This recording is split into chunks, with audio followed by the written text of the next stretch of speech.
They're calling for a chance of sand today on Mirage. This is one of 5 maps from the new map pack Revolution for Black Ops 2. We're going to do a walkthrough and show you a couple callouts so you'll be able to help your team a little better. But first, we're going to do an entire overview of the map.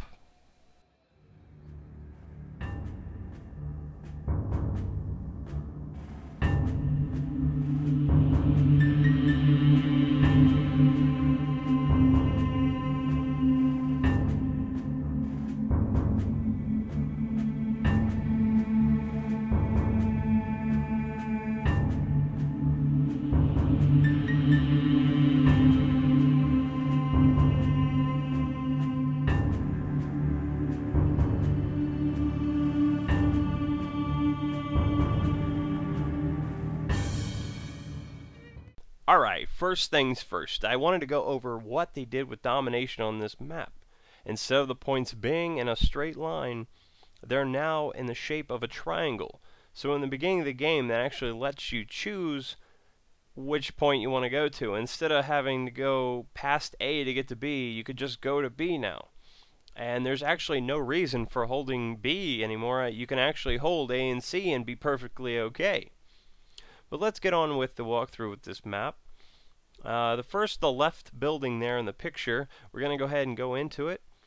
It's actually a gym, so you actually can use this as a call out. The gym, lots of gym equipment here and some towels and ooh, some pretty ladies up on the wall.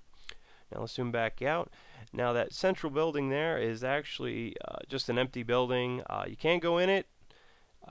You can actually get up on top of it. You can use it for sniping, and if you're running past this building, be careful because people will usually be camping here, whether they're snipers or not.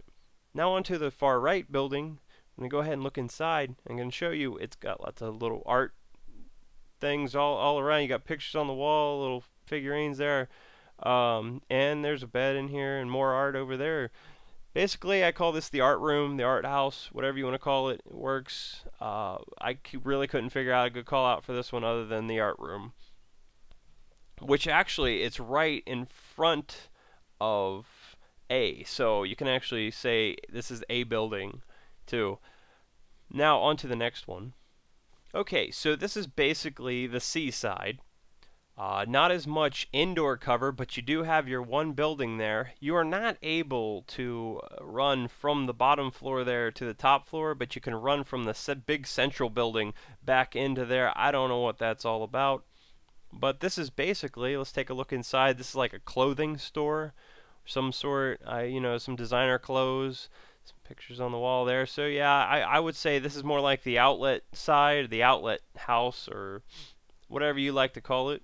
You can see there's lots of cars parked around here. This could be the beginning of the driveway, but I don't want to call it the driveway. But you can call it entrance driveway or something like that if you wanted to use that.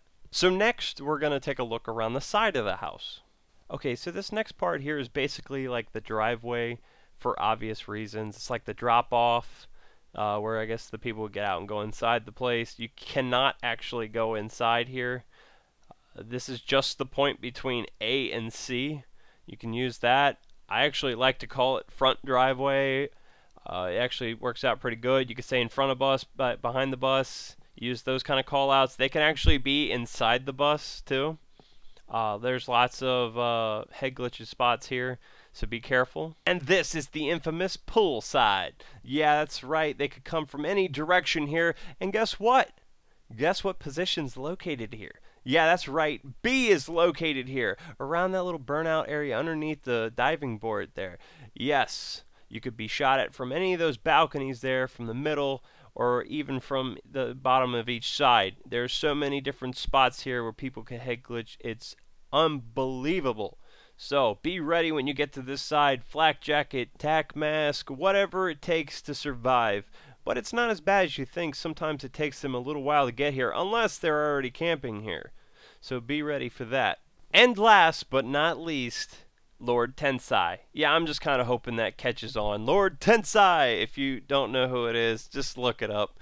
I don't know who this guy actually is, but he's a pretty cool looking statue at least. This building is so huge, but only 2.5 floors are available. Now there's a little sneaky path underneath, and that's what I meant by the half. Now, you'll probably either earn or lose most of your score streaks in this building, so be very careful, but if you have 2 to 3 other teammates in here at one time, you could probably lock this building down no problem.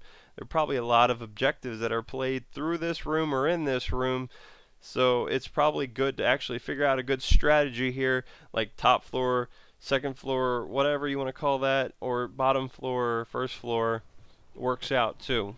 I hope that the tips or callouts I've shown you here today will help. If not, maybe you saw some for yourself. But my final tip of the day is, keep the sand out of your eyes, soldier. And as usual, subscribe if you want, like if you can. This is Mason, and I'll see you online.